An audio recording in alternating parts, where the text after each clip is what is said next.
dé un pequeño panorama de cómo percibe usted el, la participación del área de experimentales en, en este marco general de la orientación y sentido del área de las ciencias experimentales.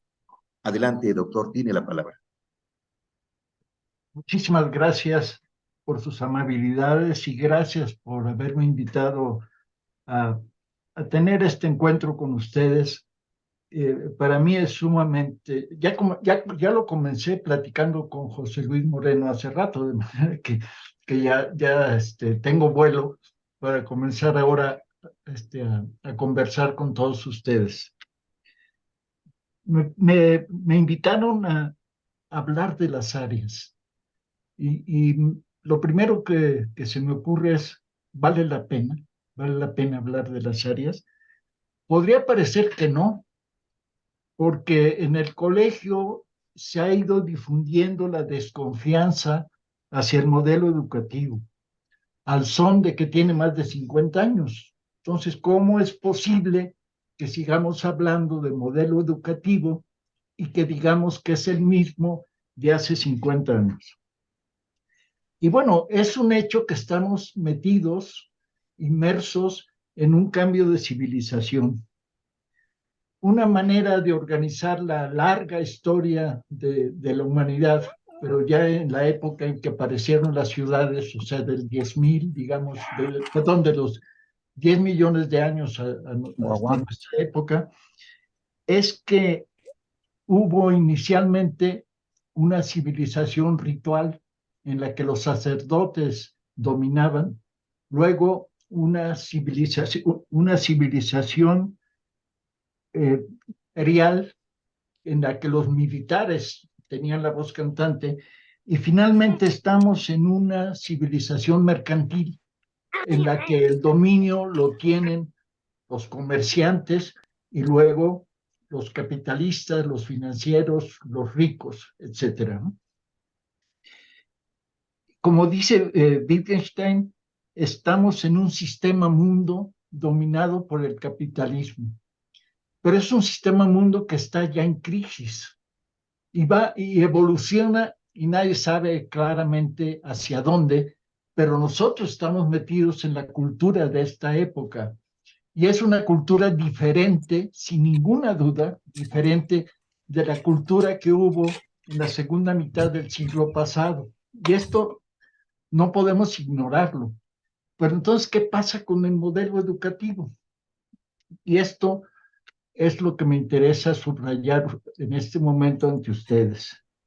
Parecería que está superado, pero no es así, porque el modelo educativo es un sistema abierto. Para comenzar, no, el modelo educativo no surgió a finales de 1970, cuando Enrique González Casanova, hermano del rector, y Rubén Bonifaz Nuño, que fue uno de los grandes profesores de la Facultad de Filosofía y Letras, redactaron la Gaceta Amarilla, porque en 1953, Pablo González Casanova, que tenía entonces 30 y tantos años, 30 seguramente, escribió un artículo sobre la reforma de la enseñanza media superior, en el cual están los elementos fundamentales del proyecto del colegio. 1953, o sea que el colegio, podría decirse que las ideas del colegio, el modelo educativo del colegio tiene 80 años, no 30, no 50, perdón. Ahora, ¿por qué todavía sigue siendo válido?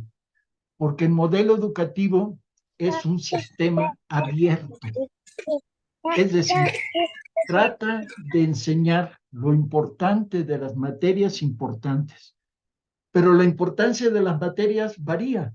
A principios del siglo XX, la cosmología era no una ciencia, sino un saber que tenía elementos hasta mitológicos y que nadie tomaba en serio, pero hoy la cosmología es una de las ciencias de vanguardia. Y en la experiencia más limitada del colegio, podemos pensar en la evolución que ha seguido la enseñanza de la biología. La biología en un momento, en los años 90, con toda claridad, introdujo la ecología, es decir, el estudio de la vida en el medio en el que la vida se desarrolla, que antes no se consideraba. Y luego derivó hacia un estudio de una biología más molecular. Muchos de estos conocimientos los profesores de biología no los habían aprendido en su carrera, en la Facultad de Ciencias, pero fueron introduciéndolos porque formaban parte de la cultura de esos años. De modo que el colegio va variando conforme varía la importancia de las materias y los temas de las materias que hay que tomar en cuenta. Y debería ir dejando de lado lo que de estas materias está ya superado, porque no somos una escuela en la que intentemos enseñar todo de todo, o al menos un poquito de todo, como la preparatoria, que es un sistema muy válido y que de ninguna manera considero menos interesante o menos válido, pero es un sistema diferente. Pero por eso el colegio no está fuera de su tiempo. Primero, porque trata de enseñar lo importante de las materias que hoy, en 1923, y que para el 2030 van a ser importantes. Y de esta, los temas importantes, no todo lo que se sabe de las materias. Segundo, porque presenta sus materias organizadas en áreas. Y tercero, y esto es enormemente importante, ustedes lo saben, porque su idea del aprendizaje de los alumnos es que los alumnos son protagonistas de su propia formación y los profesores somos acompañantes de los alumnos en los aprendizajes que obtienen en el colegio. Son los tres elementos fundamentales del modelo educativo y no se ve por dónde estarían superados y habría que dejarlos de lado, porque bastará que actualicemos los programas, que dejemos de lado lo que ya no funciona, no nada más que agreguemos, porque la tendencia sería, ahora hay una nueva materia y después otra y quién sabe qué, y terminaríamos en una escuela enciclopedista, lo cual no es el colegio. El colegio, si quita unos contenidos, digo, si trae contenidos nuevos, debe ver qué contenidos ya no son actuales o ya no tienen una función formativa como la tuvieron antes. Entonces, ahí en esta actualización entran también las áreas. De esta concepción del modelo viene lo que al principio del colegio, lo que llamábamos los principios del colegio, que son aprender haciendo y aprender a hacer. En los años 90 se agregó aprender a hacer del verbo ser, ¿no? Que no es una idea originaria del colegio y que es atendible, pero el colegio la tomó del libro La educación encierra un tesoro de Jacques Delors, publicado por la UNESCO, y que luego otros han traducido diciendo, en lugar de aprender a ser, aprender a convivir, y luego añaden muchos aprenderes, pero no necesariamente todos son justificados. Ahora, ¿qué pasa con las áreas? En la Gaceta Amarilla no aparece el término de área. Aparecen dos métodos y dos lenguajes en los cuales se organizan las materias de la tabla curricular, del mapa curricular. Dos métodos, el método científico experimental y el método histórico-social. Y dos lenguajes, la matemática y el español, lectura y redacción. Los matemáticos discutieron en los años 90 si matemáticas era verdaderamente un lenguaje o era una ciencia, y llegaron a una conclusión, digamos, pacificadora y no necesariamente falsa, sino sabia, de que la matemática es a la vez un lenguaje, un instrumento y también un conocimiento científico. Entonces, pero esos son los dos métodos y los dos lenguajes. Y estos dos métodos y dos lenguajes sirven para reunir las materias que son afines por su campo conceptual, por sus procedimientos de trabajo, por sus metodologías, reunirlas bajo un método, bajo el otro método y cada uno de los lenguajes. Pero la palabra área apareció en el colegio desde los primeros días de trabajo, porque después de los cursos de selección que tuvieron lugar en febrero, en marzo sin duda comenzó el proceso de institucionalización del colegio, es de organización de la gestión de la academia. Y entonces aparece el término de área para significar las materias afines y la organización, el conjunto de los profesores que las enseñaban. O sea, el área apareció para hablar de las materias y para hablar de los profesores que las enseñaban.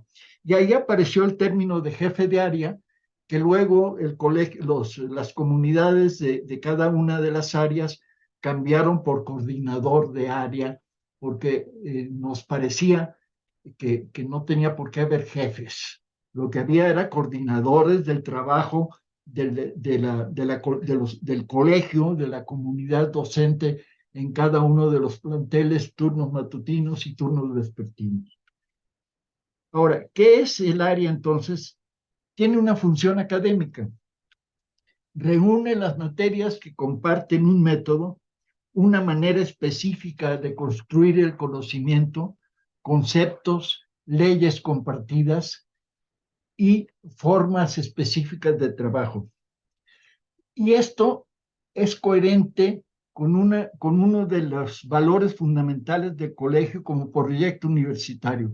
Ustedes saben que el colegio al inicio no era nada más el bachillerato, aunque hay que decir que el bachillerato fue la primera unidad académica que se fundó junto con la formación del colegio, de manera que nosotros somos los que comenzamos el proyecto del colegio, que era mucho más amplio, que iba a tener, las CENEP deberían haber sido nuestras, digo, para que nos entendamos sin muchos ejemplos. Lo que pasa es que nos comportamos como lo que éramos, de lo cual no debemos arrepentirnos, pero mucha gente se asustó mucho con nosotros y no era para tanto, en realidad no había nada del otro mundo, pero sí había una participación muy intensa de todos porque nos habían dado la idea, nos habían vendido la idea de que íbamos a inventar un bachillerato. Y bueno, cuando tiene uno veintitantos y le dicen que tiene que inventar algo y se puede uno poner a hacerlo, obviamente hay ganas de trabajar, hay entusiasmo, no teníamos tantas responsabilidades familiares, etcétera, etcétera. Había condiciones muy diferentes y de ninguna manera hay que pensar que esas condiciones son las que deberían repetirse. No se debe repetir nada. Hay que inventar siempre lo que se puede hacer en el momento en que se puede hacer y hay que hacerlo, porque luego el tiempo también pasa y se van las oportunidades. Bueno, pero ya me fui por otro lado, ¿verdad? Vuelvo al tema estrictamente académico. Ahora, las materias forman parte de la misma área cuando mantienen relaciones metodológicas y temáticas compartidas, tratan problemas de un mismo campo de saber y comparten prácticas académicas. En el nivel de los alumnos, se pretende que vayan construyendo sus aprendizajes no aislados, como no aislando, sino insertados en tejidos de conceptos y habilidades provenientes de los distintos campos en los que van aprendiendo. Pero estas relaciones se encuentran en los documentos y en los documentos están de manera embrionaria, son palabras nada más. Y digamos que únicamente en los documentos el área existe en potencia, se postula como una posibilidad, pero no hace nada en la realidad. El documento no actúa. Actúa el que lee el documento lo asimila y trata de ponerlo en práctica. Entonces, nuestra responsabilidad de profesores del colegio consiste en llevar a la práctica dos movimientos del aprendizaje de los alumnos.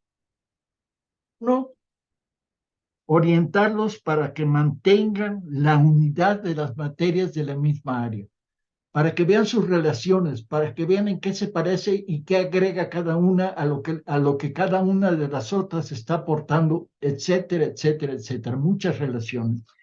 Y segundo, abrirles la mirada para que construyan relaciones con lo que van aprendiendo en las demás áreas, es decir, la interdisciplinariedad. Y aquí hay algo que quiero subrayar.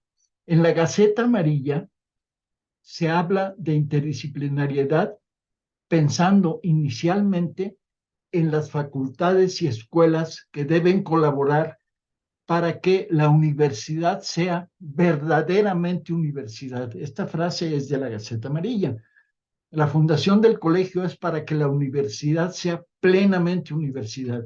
Y luego añaden, pero la interdisciplinariedad no solamente se debe poner en práctica en los estudios superiores, sino también en el bachillerato. Por consiguiente, hay que crear un bachillerato para que pueda desarrollar las ideas que estamos proponiendo para la universidad. Y ahí aparecimos nosotros, en medio de la interdisciplinariedad. Entonces, yo no sé si hemos atendido suficientemente a estas dos responsabilidades, a trabajar organizando las materias de la misma área y trabajar creando una mirada, contribuyendo a que los alumnos adquieran una mirada interdisciplinaria. Seguramente lo hemos hecho con deficiencias, pero si es así, hay que examinar si vale la pena intentarlo de nuevo o intentarlo ahora con muchas más armas, con mucha más ambición y trabajando de manera más inteligente. Yo creo que sí, pero bueno, el tema de la interdisciplinariedad no es el tema de hoy, entonces lo dejamos por de pronto de lado. Ahora, para que las materias de un área puedan relacionarse entre sí, se necesita pasar a la práctica, superar el documento y pasar a la acción. Pero para que esto suceda en la acción, se necesita organizar el trabajo de los profesores. Si no sabemos qué están enseñando los profesores, un ejemplo, el primero que se me viene a la cabeza, de Historia 3, y yo estoy enseñando Historia 1, no puedo decirles, hacer que mis alumnos se acerquen a comprender que algunos conceptos, algunas leyes que estamos estudiando van a tener aplicación en el tercer semestre, en el cual sus compañeros están ya aplicando lo que aprendimos en el semestre de Historia 1. Es un ejemplo inventado, no me lo tomen muy en serio, es simplemente, o matemáticas 4 y cálculo. También debe haber elementos en mate 4 que se van a necesitar en cálculo y entonces en mate 4 hay que llevar a los alumnos a que sepan que eso les va a servir después y cuando estudien cálculo hay que decirles que eso ya lo vieron en mate 1, 2, 3 o lo que sea, ¿sí? Entonces eso es un trabajo concreto en el área, pero para que eso suceda necesitamos saber, enterarnos, necesitamos reunirnos con los profesores que están enseñando las demás materias del área para saber no solamente en qué temas coinciden, sino cómo están tratando de enseñar las materias que pertenecen a la misma área. Porque entonces el área está teniendo su función plena de que lo que aprendo en una materia se relaciona con lo que estudian y lo que aprenden los alumnos en otras materias o en otros semestres. Por eso es importantísimo desarrollar la vida colegiada en el CCH. No habrá colegio sin áreas porque las áreas forman parte del modelo educativo. Pero antes que nada, no habrá colegios si no hay práctica de área, y no habrá áreas sin profesores que se comportan como quienes comparten con colegas la ambición de enseñar materias afines. Entonces, dar vida a las áreas como agrupación de profesores que tienen una responsabilidad común e institucional demanda que los profesores se puedan reunir.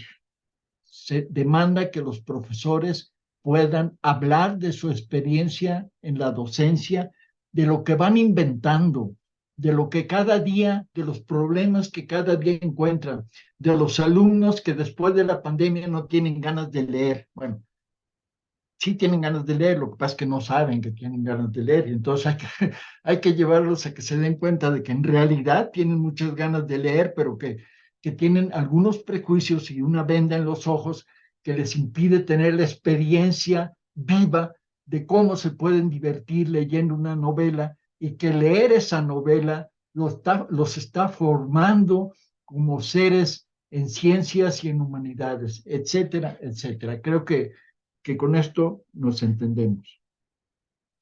Y aquí, antes de pasar adelante, quiero hacer dos observaciones. Como decía hace un momento, como estuve platicando hace un momento con José Luis, este, y trata de lo siguiente. En primer lugar, quiero decirles que hay que ir más allá de una actitud muy difundida de valorar en exceso a los profesores fundadores. Yo fui feliz siendo profesor del colegio, no digo fundador, yo fui feliz y sigo siendo, pero bueno, pero cuando cada profesor, cada profesora y cada profesor del colegio comienza su sesión de aprendizaje en grupo, paréntesis y entre comillas, su clase. Clase no es una palabra del colegio, es una sesión de aprendizaje. Sí, es otro concepto diferente. Cuando comienza su sesión de aprendizaje con el propósito de enseñar según el modelo educativo, hoy, en 2023, en esa clase de todas las tardes o de todas las mañanas, está inaugurando el colegio. Es un profesor fundador, porque ese día no habrá otro CCH, sino el que cada uno de nosotros inaugura, pone en obra con sus alumnos, por más desganados que estén. Esta actitud me parece que es mejor para conformar nuestras posibilidades de acción académica. Sentir, porque es verdad, que nosotros estamos echando adelante, inventando al colegio, porque el colegio hay que inventar, es una invención interminable. De manera que, muy bien, los fundadores, de acuerdo, pero no es lo más importante. Lo más importante es cómo todos somos fundadores del colegio. Eso en primer lugar. Y tengo otra observación también del mismo tipo. Miren, en los primeros años del colegio, bueno, nos dieron los cursos de selección en febrero del 71 y fueron muy buenos. Y uno los agradece y nos abrieron los ojos, etcétera. Pero fueron limitados. Nos, nos dijeron que, que lo más importante es que teníamos que suscitar la participación de los alumnos. Entonces, lo que más nos preocupaba era cómo íbamos a hacer que los alumnos fueran activos. Y llegamos a pensar que el colegio era una escuela activa, lo cual en términos muy formales no lo es, porque las escuelas activas tienen grupos reducidos, atienden muy personalmente a cada uno de los chavos, y nosotros tuvimos desde el principio 50 chavitos más o menos desencadenados, ¿no? Y lo cual era finalmente sumamente divertido y, digamos, de ningún modo una tarea imposible de cumplir. Pero luego no nos dieron ninguna formación didáctica. La universidad se olvidó de nosotros. Entonces, como se olvidaron de nosotros, nosotros nos hicimos cargo de que se habían olvidado de nosotros y empezamos a tomar decisiones y introducir modificaciones, llegar a acuerdos para trabajar de determinada manera, etcétera. ¿A qué voy con este ejemplo? Voy con este ejemplo a que me parece que los cuerpos colegiados, los profesores de psicología, los profesores del área de ciencias experimentales, los profesores de talleres, etcétera, no tenemos que esperar a que las autoridades hagan todo, a que las autoridades tomen todas las iniciativas. ¿Por qué? Pues porque hay iniciativas que no van a tomar. Entonces las tenemos que tomar nosotros. Porque, a ver, por ejemplo, ¿qué puede impedir, qué puede impedir que haya reuniones de profesores? Absolutamente nada. Es un derecho académico que nadie puede cuestionar, ni tratar ni estorbar, ni difamar, ni mucho menos, nada, absolutamente nada. Y ahí en esas reuniones se toman decisiones. Y se toman decisiones que tienen que ver con la libertad de cátedra, y los profesores las ponen en práctica o no, porque son responsables de su docencia.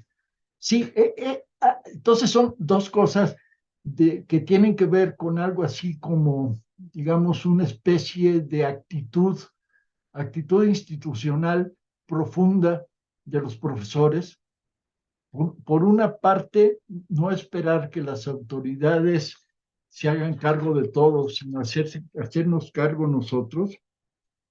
Y luego saber que lo que hacemos es sumamente importante, tan importante como lo que se hizo en el colegio en 1971, así de sencillo, porque no hay otro colegio sino el que existe hoy y el que se echa a andar cada día a las 7 de la mañana cuando el plantel tiene los salones prácticamente llenos con los 50 chamacos que tienen que estar ahí a esas horas. Bueno, entonces tenemos que imaginar reuniones en las que nos enteremos de qué manera, con qué estrategias didácticas, sobre todo estrategias didácticas, cómo nuestros compañeros del área intentan enseñar según el modelo educativo del colegio.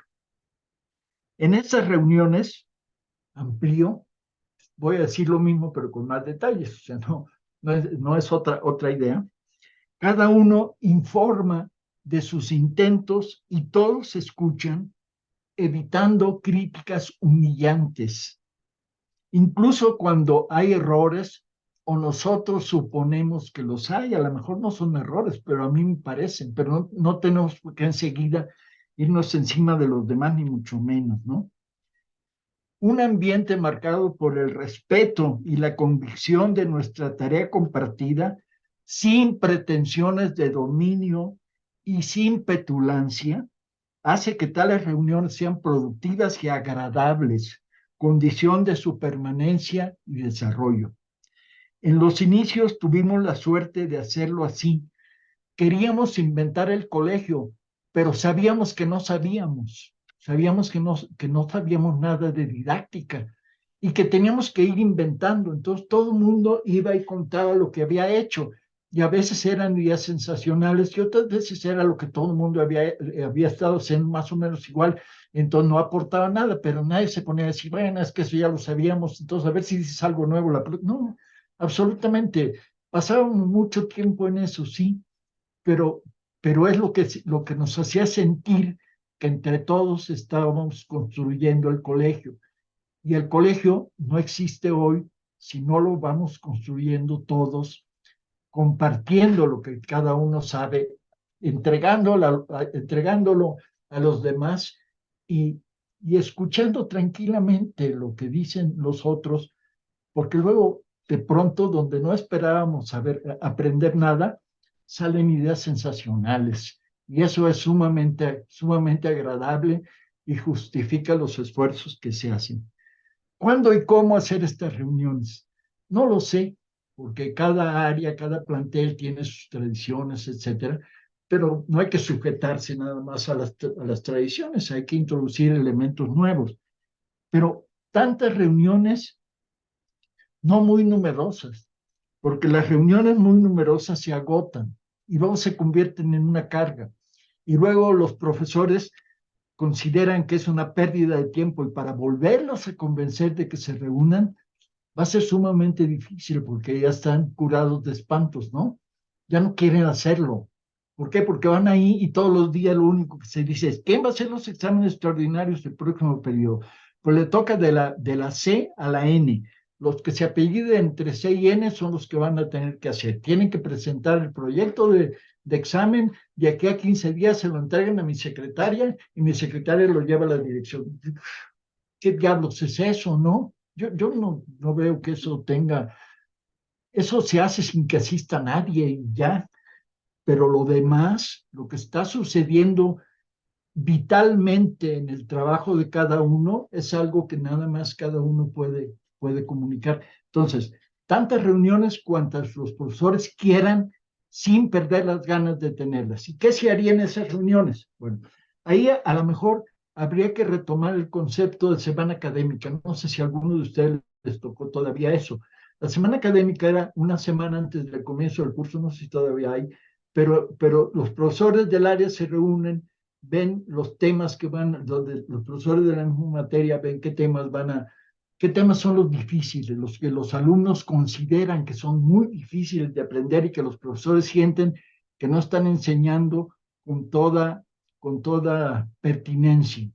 Entonces hay que buscar soluciones para las unidades difíciles en lugar de saltárselas, que también puede ser una solución. Pues yo me salto esa unidad y ya, pero luego qué va a pasar después con el chavito cuando esté en cuarto semestre o en las materias de quinto y sexto, etcétera. ¿Sí? No se vale saltarse una unidad nomás porque nos cuesta trabajo, pero sí se vale darse cuenta de cuáles son difíciles y qué hemos hecho antes para resolver los problemas de esas unidades complicadas.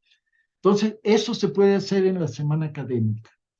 Y luego, día, una mañana o una tarde, a mediados del semestre, tener una reunión para ver cómo ha ido el proyecto de trabajo que de alguna manera formulamos en la última semana de agosto o en la última, no sé, al comienzo del semestre, ¿no?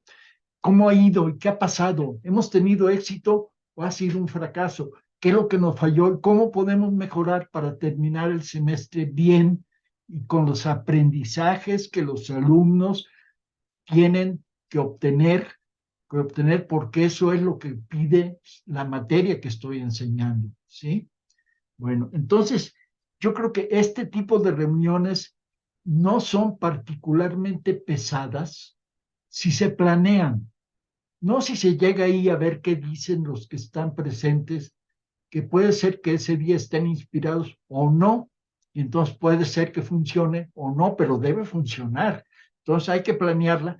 Y bueno, eso lo puede hacer el coordinador del área y una comisión de profesores. No sé, la manera de organizar el trabajo colegiado tiene muchísimas posibilidades si ustedes las conocen y han tenido experiencias de esto, de modo que echen mano de lo que han aprendido en los años del colegio.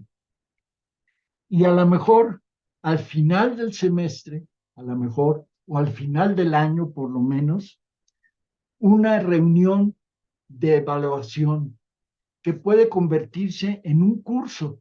Se puede organizar un curso de reflexión didáctica al estilo de lo que propone Perrineau, si no me equivoco. La reflexión de estar reflexionando continuamente sobre lo que estoy haciendo, lo que quería hacer y qué pasó en la clase, dónde me desvié, etcétera. Eso visto en el conjunto del semestre, qué pretendíamos y qué pasó, vale la pena. Se puede pensar como un curso de 20 horas y a la vez es un curso que es curso, y entonces ya cumples con la mitad de los requisitos de formación, y por otro lado tiene una producción académica de área, de materia, etcétera. De modo que en el momento actual que estamos volviendo a la docencia presencial, tras las rupturas de la pandemia, que fueron en realidad terribles, en todos los libros, bueno, en todos los libros, es un disparate hablar así, ¿no? En muchos libros, digamos, de sociología actual, la pandemia aparece como un acontecimiento mayor en la historia de la humanidad.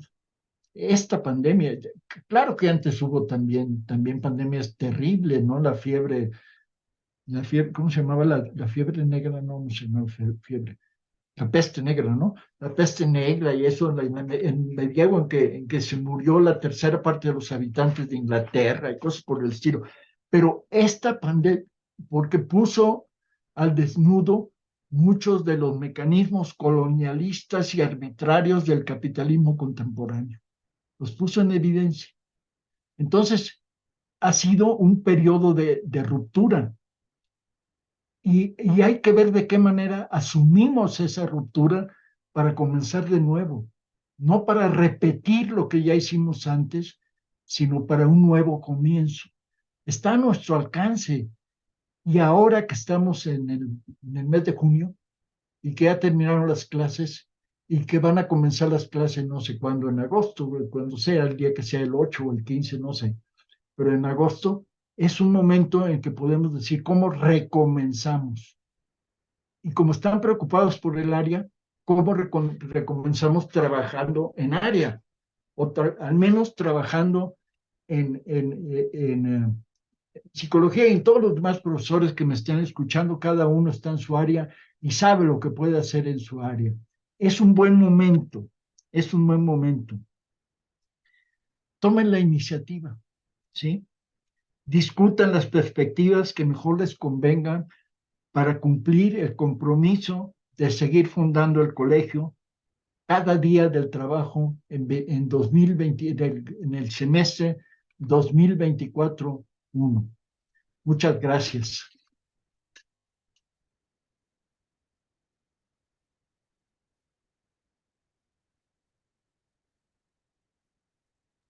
Gracias, doctor.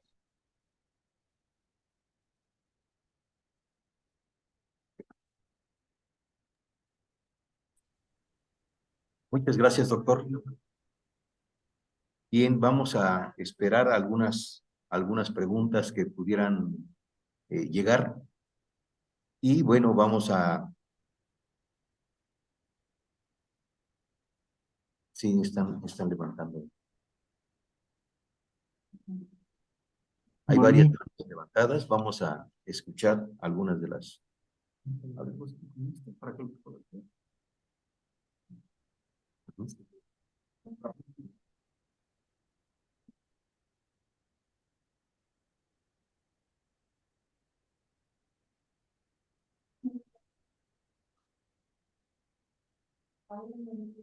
Muy bien.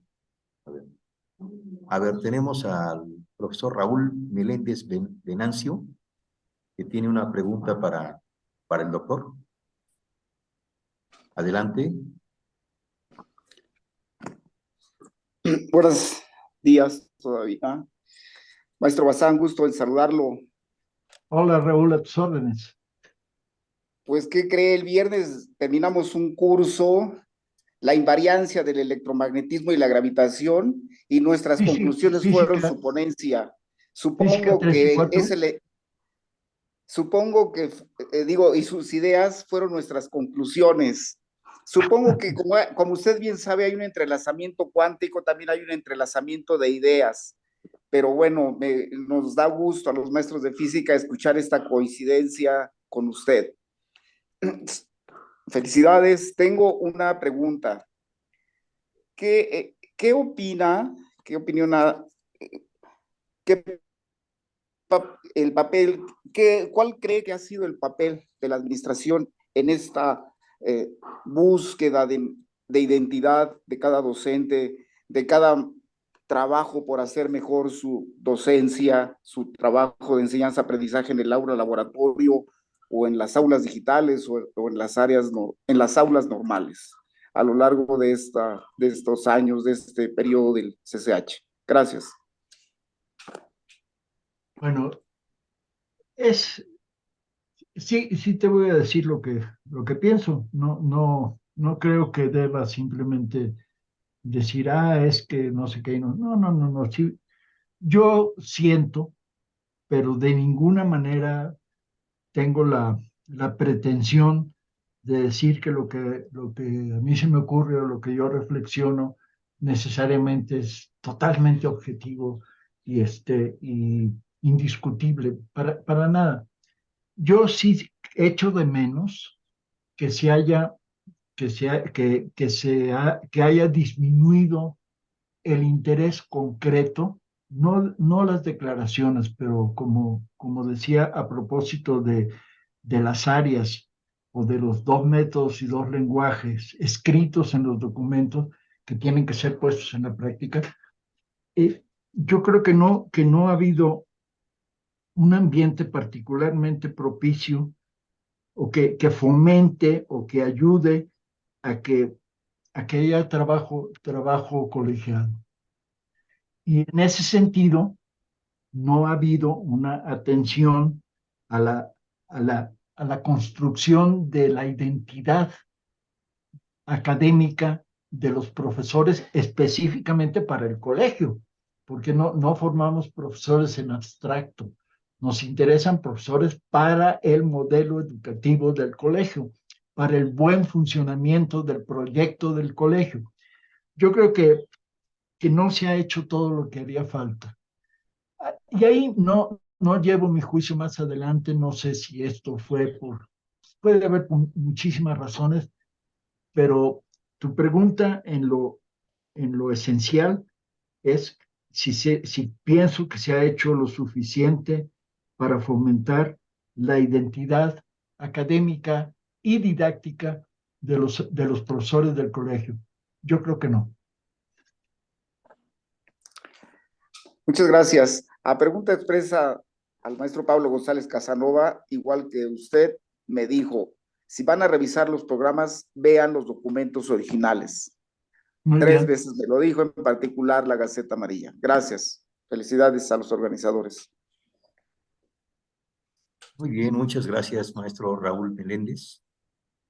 Y tenemos también la participación del maestro Eric de Gortari. Adelante, maestro. ¿Dónde Gracias, está buenas tardes. Noemí? Bueno, está bien que... Hola, Eric, ¿cómo estás? Pero había alzado la mano Noemí y se perdió, no sé qué pasó. No, adelante. No sé si te lleva el orden aquí en Teams, sí aparece quién la levantó primero. Se me ocurrió No, ahorita. está muy bien, no estoy Saludos, negando. Pepe, verdaderamente impresionante, como siempre, tus participaciones, unas piezas de enseñanza, todo esto de Gaceta Amarilla, que a pesar de que convivimos y construimos documentos juntos, no lo había, pues, reflexionado de esta manera o interiorizado el concepto de que no aparece como tal el concepto de área. Yo vengo de terminar o en la parte intermedia de un curso con alumnos, con maestros jóvenes en un seminario que abarcaron el concepto de ciudadanía. Y comparto a ti y a los demás compañeros, saludos también, la inquietud que manifestaron. Ellos dijeron que nadie les ha dicho nada, que nadie les ha dicho cómo hacerlo, que les dan el programa anímate, o anímate casi, casi como se dice en el teatro, ¿no? Llégale. No, como se dice en el teatro, que tenga suerte. Ah, En fin, arréglatelas tú por tu lado, ¿no? Entonces, ¿qué habría que hacer o decir al respecto? Y gracias de nuevo.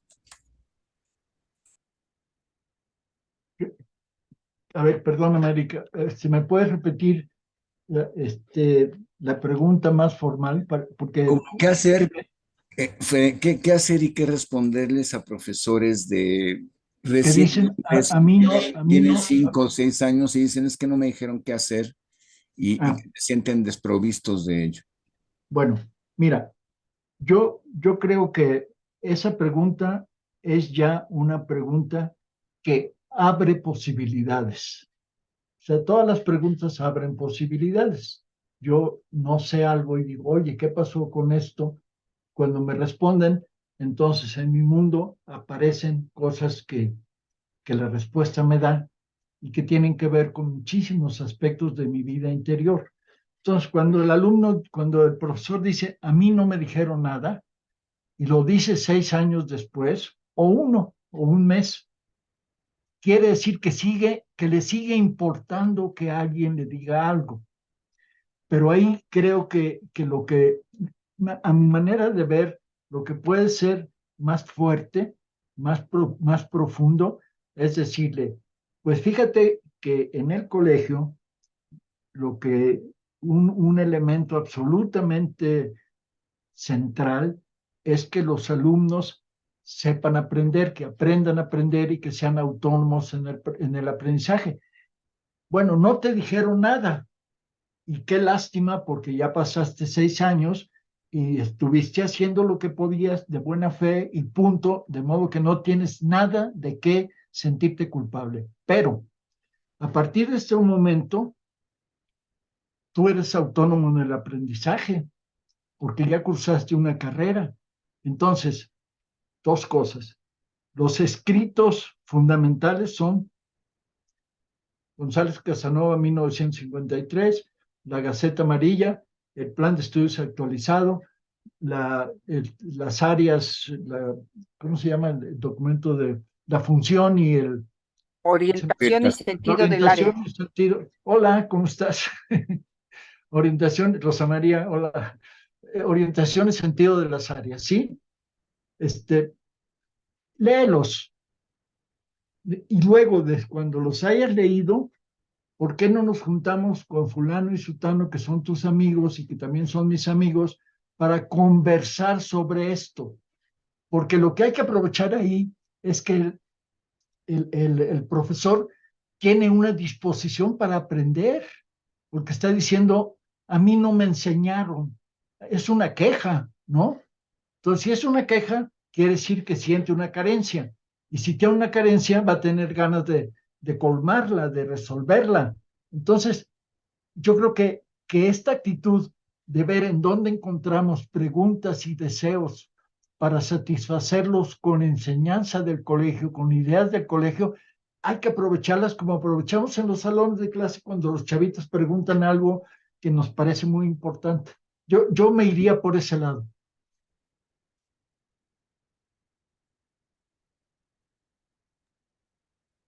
Muy bien, muchas gracias, doctor. También tenemos la intervención de la maestra Marisabel Velázquez, que nos pregunta, ¿de qué manera podría aproximarnos a una definición del trabajo colegiado, doctor? My goodness. Yo, así, mira, la verdad, decirte, hay tal libro y eso no lo sé.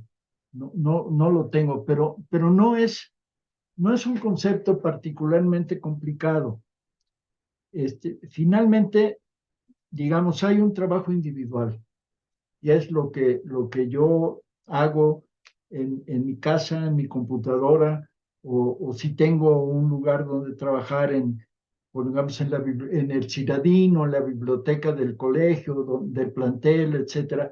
Ese es un trabajo individual.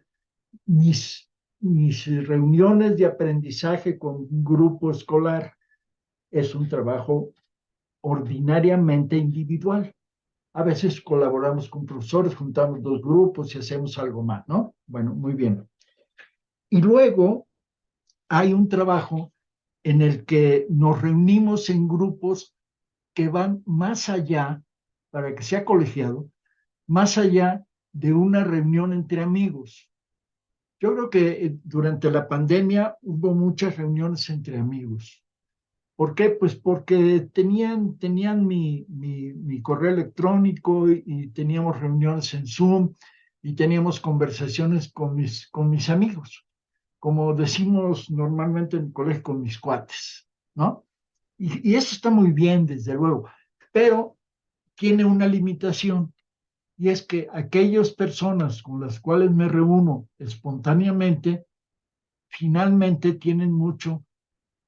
Esta frase que viene es una frase exagerada, ¿eh? Lo advierto, no la tomen totalmente en serio.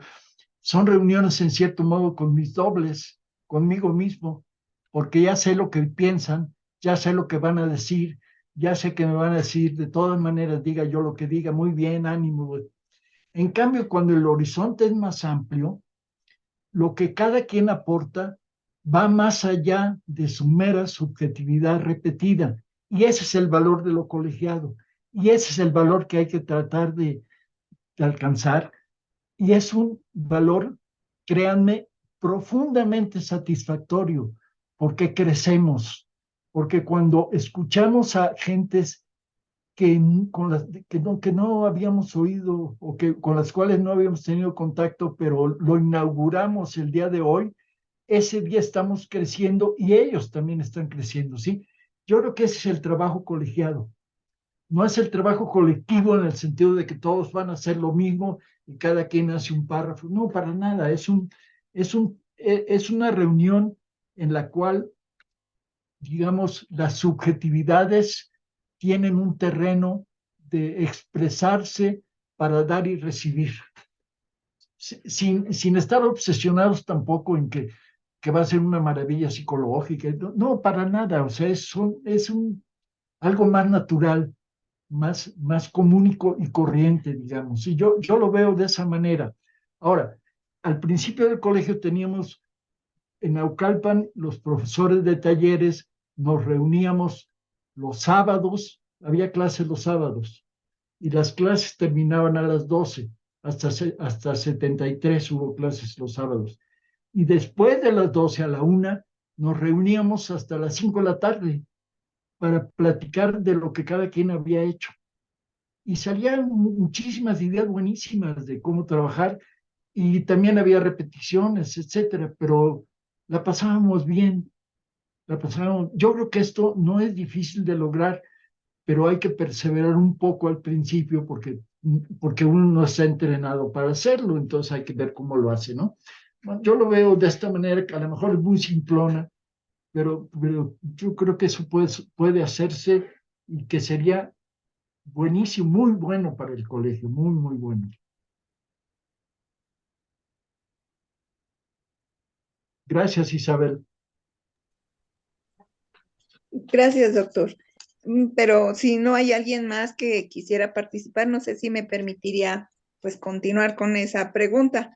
Sí, muy bien, lo que quieras. Muchas gracias. El sentido era para que en primera lo conociéramos todos, ¿no? Sí nos los detalló, nos los especificó en su charla, qué hacían ustedes, cómo construyeron lo que se tiene ahorita del colegio, pues esos documentos que nosotros usamos y que deberíamos de conocerlos bien, pues ya dio esa idea. Pero a mí me llamó la atención cuando lo volvió a mencionar en el trabajo colegiado porque alguien me comentó que lo hacía con los estudiantes. Yo dije, ¿con los Muy bien. estudiantes hacemos trabajo colegiado?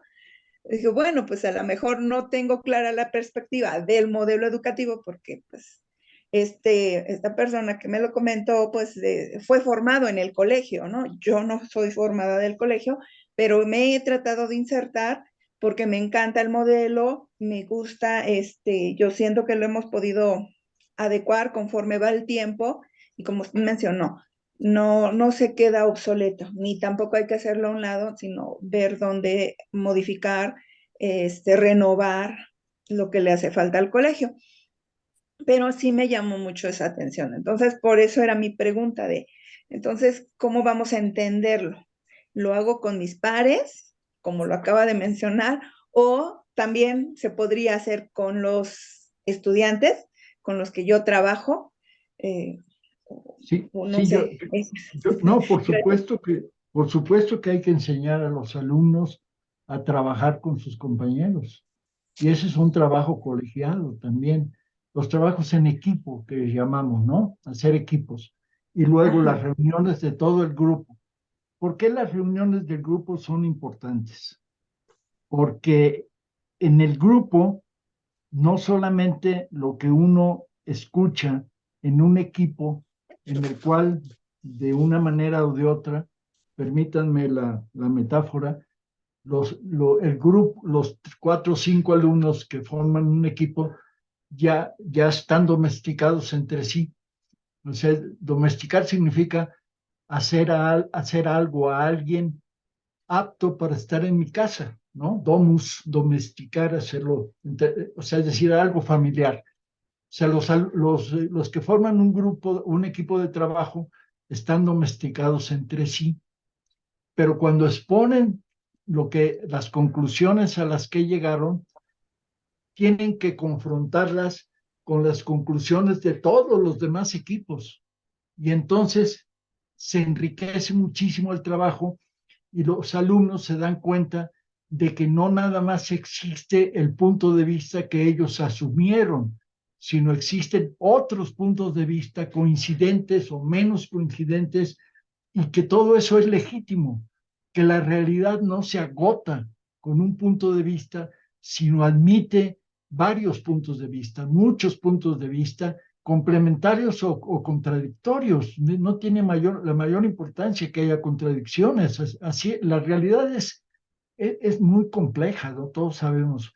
Entonces, por eso son importantes las reuniones de grupo, de todo el grupo escolar, no nada más de los equipos, porque los alumnos tienen una experiencia de la complejidad de la realidad, de que no se agota la realidad con un punto de vista, sino que admite muchos puntos de vista, no necesariamente opuestos, pero sí variaciones, etcétera, diferencias, ¿sí? Muchas gracias, doctor. Perfecto. Bueno, pues muchísimas gracias al doctor por estas respuestas y demás. Bueno, les recordamos que esta sesión que ahorita estamos transmitiendo en esta videoconferencia forma parte del curso aquí que se está llevando aquí en el Plantel Oriente sobre análisis del documento Orientación y Sentido del área de ciencias experimentales, pues particularmente enfocado a la asignatura de psicología. Bueno, menciono esto porque en este espacio en donde ahorita me encuentro, hay más profesores y profesoras que estamos tomando el curso de manera presencial. Entonces, ahorita voy a dar la palabra a algunos de los asistentes que están aquí, compañeras y compañeros, pues para que formulen sus preguntas, sus comentarios. En ese sentido, vamos a darle la palabra al profesor José Luis Moreno. Ahí ustedes pueden ver la cámara activa, nada más que está ocupando el equipo de la profesora Norma del Ángel, pero bueno, quien va a tomar la palabra es el profesor José Luis Moreno. Entonces, bueno, pues adelante, profesor, lo escuchamos. Gracias. José, apuntas algo importante en el caso de las áreas. Las áreas en el colegio no es una manera de distribuir las materias por su objeto formal de estudio, sino tienen una función muy importante para la concreción del modelo educativo. Pero para que las áreas funcionen adecuadamente y se acerquen a cumplir el modelo educativo, es importante la función de las academias. En el pasado, ya muy lejano, por cierto, había una intensa vida colegiada ahí que también mencionas como importante para concretar el modelo educativo. Sin embargo, yo tengo la impresión de que actualmente las academias en los 5 planteles funcionan más como una oficina administrativa que como una instancia que permita que a través de las áreas se concrete el modelo educativo. Y yo quisiera pedir tu opinión con respecto a cómo están funcionando las academias en la actualidad y cómo podría mejorar su funcionamiento para que pudiéramos acercarnos a la concreción del modelo. Y tengo otra pregunta, pero bueno, quisiera primero escuchar tu opinión respecto claro. a lo de las academias. Sí, bueno, yo entiendo el concepto de academia como el área en acción, como el área en acto, no el área en un esquema burocrático, en, en, en una estructura administrativa, sino como el área que actúa para cumplir con sus funciones. Eso es una academia y eso fueron las academias. En algún momento les dije que no nos habían hecho mucho caso, que la universidad se había desentendido de nosotros después de los cursos de selección y que no nos había dado mucho. Y entonces todo lo que pudimos recibir unos de otros nos vino a partir de las academias, precisamente como acaba de recordar José Luis.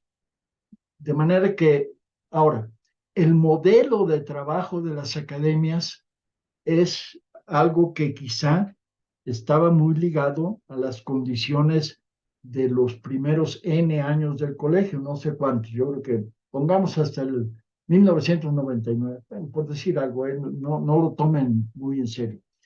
Entonces, lo que hay que resolver es en las condiciones actuales, cómo puede haber un trabajo de academia que ponga en acción a los profesores del área en distintas modalidades para que pueda haber vida colegiada. No para tener vida colegiada como si fuera el valor último. El valor último es lo que produce la vida colegiada. Es este intercambio en la diversidad y el darse cuenta de que lo que yo pienso no es lo único que puede pensarse sobre un problema. Ahora, las coordinaciones del área creo que han perdido su carácter académico y son una especie de año o bienio, no sé cuánto duren actualmente, de un profesor que le dan el premio de que ese año dé menos horas de clase, tenga menos horas de trabajo en grupo, porque así lo decide una reunión de profesores que ni son todos, ni están entusiasmados con tener que opinar sobre eso, pero que lo hacen de todas maneras, ¿no? Digamos que más que recuperar las academias, hay que inventar una manera actual de poder tener academias. Sí me explico, o sea, la función de las academias es una función que es indispensable para que el área exista, que de hecho es lo que estuve diciendo repetidamente a lo largo de mi intervención. Entonces, pero la organización de esto, pues yo creo que hay que inventarla sobre el terreno. O sea, es muy difícil decir, habría que hacer así o habría que hacer de otro modo, excepto estas perspectivas más o menos generales que pude esbozar, pero, pero que es indispensable que las academias reaparezcan de otra manera y con otro nombre y sin pensar que es una vuelta al pasado, sino más bien un paso hacia el futuro, algo nuevo que lleve al colegio más allá de lo que es ahora, porque ahora no tiene estos valores generalizados en todos los planteles y en todas las áreas y en todos los turnos, porque no ha tenido oportunidad de hacerlo. Entonces hay que ver de qué manera logramos superar este bache.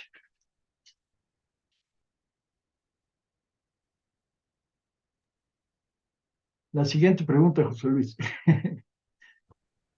Y la otra pregunta que te quiero plantear es respecto a la formación de los profesores para tratar de conseguir el perfil pues más cercano a la posibilidad de concretar el modelo educativo en los laboratorios y en los salones de clase. Durante mucho tiempo en las academias también ocurría la formación de los profesores a través de la vida colegiada que se desarrolló, te acordarás, en las academias. Sin embargo, bueno, la formación de los profesores ahora pasó a otras instancias y me parece que la formación que hoy ocurre en el colegio está empezando por la manera como estamos seleccionando a los profesores que ingresan. Y una vez que ya están dentro, los mecanismos que se están usando para formarlos y tratar de acercarlos al perfil más idóneo. Y en ese sentido, lo que te quiero preguntar es mi segunda y última pregunta, es que nos des tu opinión respecto a los mecanismos que se están usando para seleccionar a los profesores y para formarlos lo más cercanamente al perfil que requiere la concreción del modelo educativo del colegio. ¿Qué piensas? ¿Lo estamos haciendo bien o hay algo que no está haciéndose de manera correcta? Mira, yo tengo la impresión, quizá me equivoque, que hay un acuerdo del consejo técnico del colegio de que nadie puede, bueno, eso ya lo modificaron, ¿no? De que para ingresar al colegio tenías que pasar un examen de conocimientos. Les digo con toda sinceridad lo que pienso de cómo hacíamos y se han hecho, al parecer sin ninguna mejora suficiente, los exámenes de conocimientos, porque no es verosímil que la inmensa mayoría de los profesores que los presentan, o por lo menos un número muy alto, no los acreditaban, no los acreditaban. Es que al parecer los exámenes eran como exámenes de grado, ¿no? En las universidades europeas, el grado se obtiene a veces con un examen ante 4 o 5 jurados, en las muy tradicionales, eh, en el que te examinan de todas las materias importantes que viste en los 4 o 5 años de la licenciatura. Obviamente es una cantidad enorme de conocimientos que, bueno, que sí puede uno pasarlos, pero no es particularmente ni divertido ni formativo, sino es un esfuerzo intelectual y físico incluso sumamente pesado. Y luego sales del examen finalmente, pero yo creo que a veces nos pasaba algo semejante en el colegio y había un fallo por ese lado, pero, pero no se puede prescindir fácilmente de la verificación de cuánto saben los profesores, cuánto saben de qué, no de toda la química, sino de la química que van a enseñar en las materias, en química 1 y química 2, o en química 3 y química 4, de lo que van a enseñar en el programa. Tienen que dominar esos contenidos, que no son los contenidos de toda la química, sino son contenidos mucho más concretos, específicos y más fácilmente dominables. Finalmente se optó por no verificar el conocimiento de los profesores, que tiene que ver con la responsabilidad del colegio que atestigua que sus profesores están capacitados para enseñar esa materia. Y bueno, por una parte.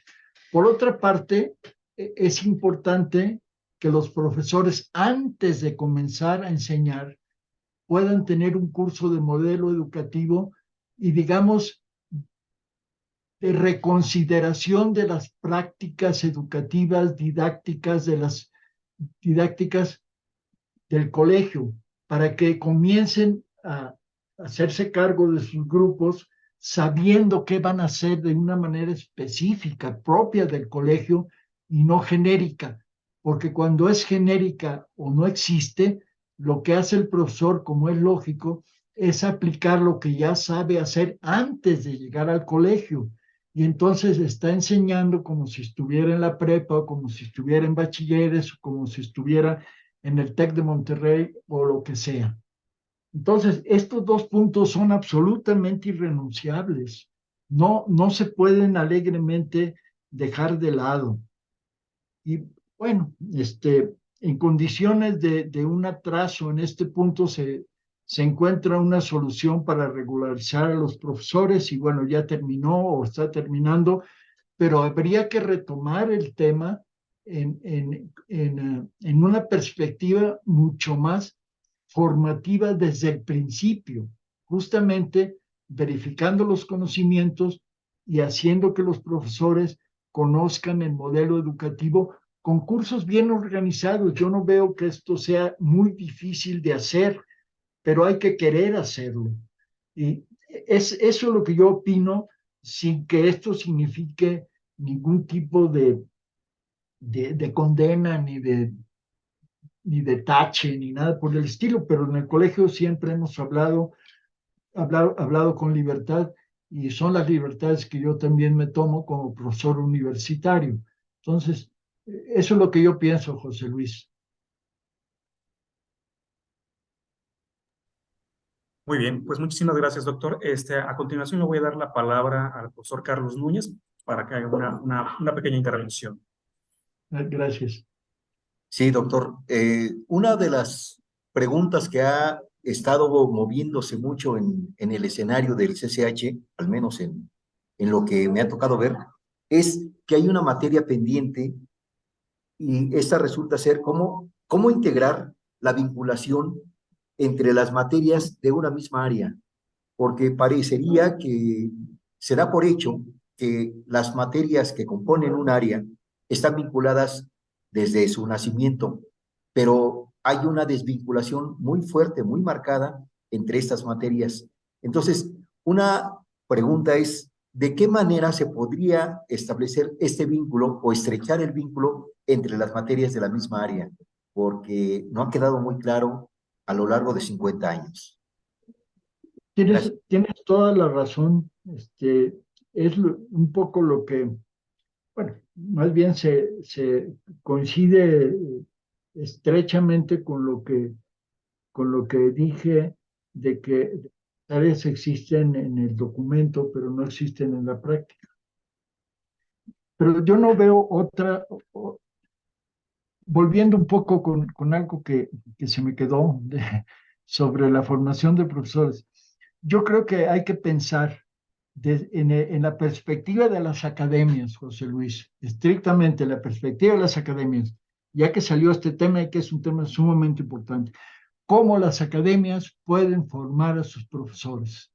Yo creo que esto se puede intentar, se puede asumir. Lo único que hay que buscar es que no sobrecarguemos a los profesores, porque van a huir. ¿Y por qué se van a sentir sobrecargados? Pues porque están sobrecargados de clases. Los profesores de asignatura, que son los que comienzan a enseñar en el colegio, están sobrecargados. Y esto es innegable. Entonces, no hay que sobrecargarlos más, pero sí podemos intentar algo semejante a lo que hacemos con los alumnos. O sea, reuniones de trabajo de un número ni muy pequeño ni muy grande. Eso cada área puede saber, o cada materia puede saber qué es eso. Grande y pequeño puede variar, porque, por ejemplo, pues, si trabajan en laboratorios tienen ciertas condiciones, si trabajan a distancia tienen otras. O sea, eso no sé qué es un número apropiado, pero aplicar los mismos principios que aplicamos en el aprendizaje de los alumnos. Es decir, planteamos un problema, damos unas lecturas y luego discutimos en grupo sobre las lecturas. Esa es la manera de enseñar el modelo educativo del colegio. No tenemos por qué inventar otra pedagogía. Es la pedagogía del colegio, la que sabemos usar, la que todo mundo ha adquirido y que todo el mundo considera como válida y que le gusta ponerla en práctica. Eso es lo que hay que hacer, y no es nada del otro mundo, pero la iniciativa la tienen, me parece, conviene, ¿no? La tienen, no me gusta. La iniciativa les corresponde a las áreas, a las academias, en este caso, porque están actuando no como área, sino como academia, echar a andar. Entonces, organicen un curso para los profesores más recientes para este fin de semestre. No sé, a lo mejor son 5 y 4 más, y hagan una experiencia de cómo aplicar los mismos principios que aplican con los alumnos, la misma didáctica que aplican con los alumnos, aplicarla con los compañeros. No es nada humillante ni nada por el estilo, porque la didáctica del colegio es una didáctica del aprendizaje. Entonces, el aprendizaje es el mismo en ese sentido muy radical. Desde luego que hay diferencias de otro tipo entre cómo aprende un alumno y cómo aprende el profesor. O sea, pasa de no saber o de tener una idea confusa a saber o a tener una idea clara.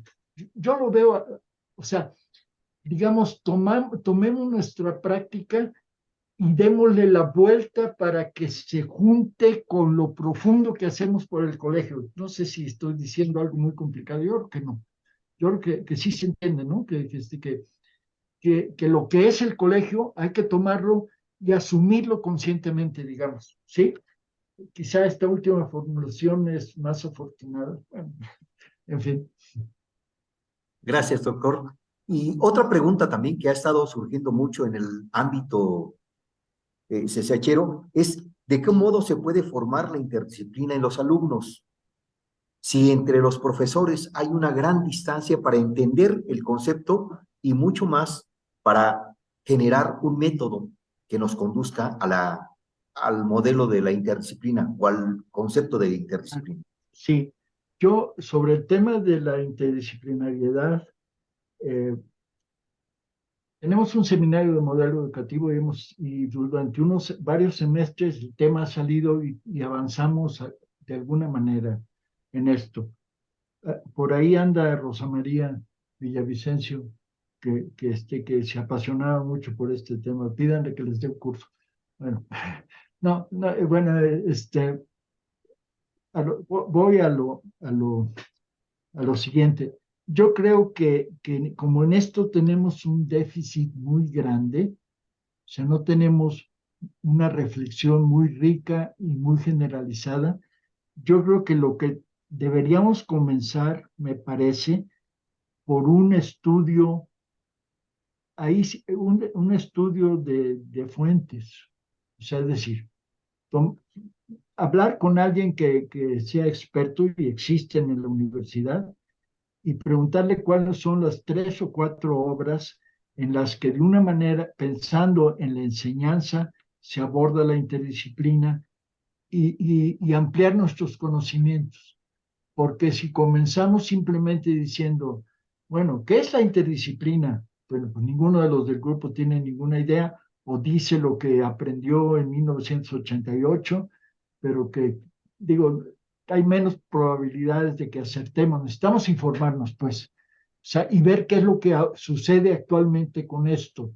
No con una actitud de primero agotar el tema intelectualmente y luego pasar a la práctica, pero sí de tener los suficientes conceptos bien fundados para que nuestra práctica sea acertada. Y luego partir de la experiencia. ¿Qué es lo que hemos hecho? Pues no mucho, pero en tal cosa se parece y tal otra sería fácil de hacer, etcétera, etcétera, y empezar a encontrar conexiones con la experiencia. Pero creo que nos faltan conocimientos teóricos. Y hay que aceptar que no sabemos todo. Bueno, pues aprendamos. Eso es lo que les decimos a los alumnos, ¿no? Ustedes están aquí para aprender. Nosotros también estamos para aprender. Digo, qué diferencia, ¿no? Bueno, ojalá avancen. Y cuando avancen un poco, invitan a Rosa María. Gracias, doctor. Gracias. Muchas gracias, doctor. Muy bien. Bueno, pues al parecer, doctor, ya no hay más preguntas, no hay más intervenciones. Nada más voy a permitirme leer un pequeño comentario del profesor José Rubio que nos dejó en el chat desde hace un momento, donde dice: muchas gracias por su aporte al colegio y por compartir su experiencia. Siempre es muy grato y motivante escucharlo. Entonces, retomo este comentario porque me parece que justamente esta es parte de la esencia de esta videoconferencia que el día de hoy pues, nos compartió. Creo que los que estamos aquí como asistentes nos sentimos muy agradecidos pues por todos estos elementos tan importantes que nos brinda. Y bueno, el siguiente comentario lo digo a título personal. Yo soy un profesor, como muchos en el colegio, que tenemos poco tiempo, que estamos formándonos, y ese tipo de información evidentemente a nosotros nos sirve y nos es muy relevante pues para intentar hacer cada día una labor docente mucho mejor. Bueno, pues finalmente vamos a agradecerle al doctor y también recordarles, por favor, e invitarlas e invitarlos para que el día de mañana vamos a tener como parte de este curso que estamos impartiendo aquí en el Plantel Oriente, vamos a tener otra videoconferencia, la cual va a estar a cargo de la maestra Beatriz Cuenca Aguilar. Ella es profesora del plantel Naucalpan, y ella nos va a platicar un poco acerca de la naturaleza de la ciencia. La maestra Beatriz formó parte en su momento de la comisión para la revisión del documento de orientación y sentido del área, entonces, bueno, seguramente también tendrá muchas cosas importantes e interesantes que aportarnos pues a quienes deseemos escucharla. El link de acceso a esta conferencia del día de mañana a las 10:30 va a ser exactamente el mismo con el cual ingresamos el día de hoy, entonces, bueno, pues con todo gusto las esperaremos y los esperaremos por acá. Bueno, pues, adelante, doctor. No, quiero agradecerles a los organizadores por haberme invitado y a todos los compañeros con los cuales he podido tener este contacto que para mí es personalmente sumamente importante, de modo que muchísimas gracias a todos y mucho ánimo. Construyan el colegio, hay que hacerlo y ustedes lo pueden hacer. Gracias. Pues al contrario, doctor, agradecimientos para usted, y bueno, desde aquí le vamos a dar un aplauso y esperemos que se escuche. Entonces, bueno, vamos a dar un aplauso. Gracias.